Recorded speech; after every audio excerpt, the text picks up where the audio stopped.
Talk about creating an elevation.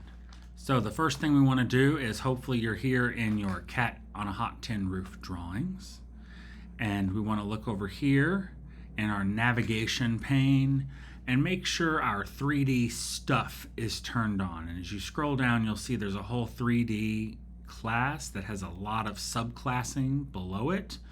I'm going to go ahead and turn the whole thing on by clicking the visibility to visible beside the top of the class hierarchy for 3D.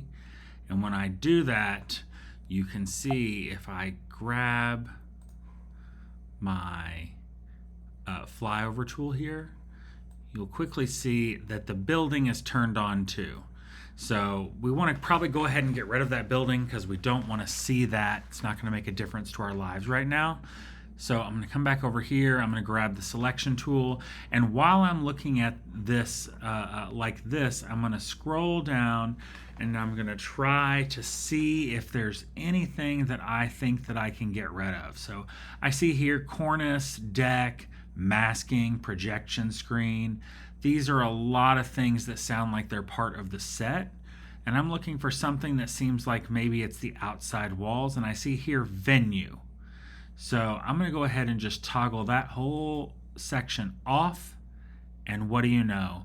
Here now we see our set without architectural obstructions in the way.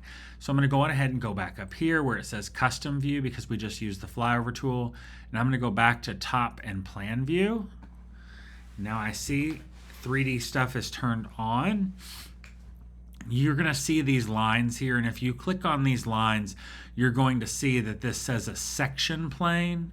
There's actually another way that we would get a much better elevation from this drawing, but I'm going to show you how to get an elevation today in the most basic way. And then when we talk about sections, we're also going to pick up how you can manipulate sections to show different views. Anyways, here what we want to do is now we want to go to where it says top plan, and our view we want to look at a front view.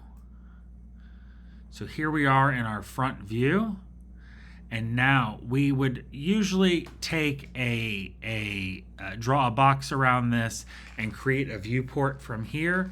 But you can see when you zoom in, this is probably not the easiest of things to see a viewport of and see where the lines are and be able to measure with a scale ruler and other instruments that you might use in on a printed drawing. So what I'm going to do is I'm going to go ahead and select most of this with the selection tool. I'm going to hold down my shift key because it looks like there's something here I want to grab. So I'm going to go ahead and grab that, whatever that scenic piece is. So now that I have all this grabbed, I'm going to go up and I'm going to go to modify, to convert, and I'm going to do convert copy to lines. And this is very important that you choose this function. Choosing one of these other functions could create problems with your drawing later. You want to make sure that you convert copy to lines.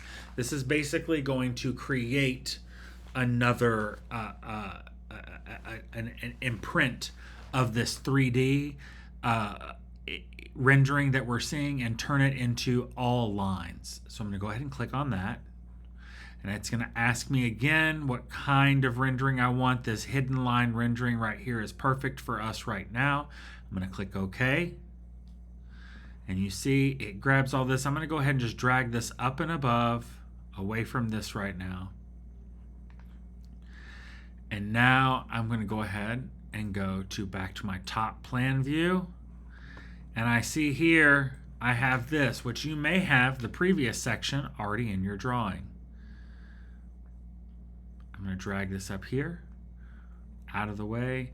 And now from here, this is not anything that we can plate yet. We need to draw something over this. Now, what is this window over here? Now that I zoom in over here, I see there's some random piece of scenery over here that looks like it's in the house, so we can ignore this window. So when we create this viewport, I'm going to zoom in here. I'm going to grab a box like I normally would, and I'm just going to capture the part that I need, which is the part of the masking walls on either side and everything between.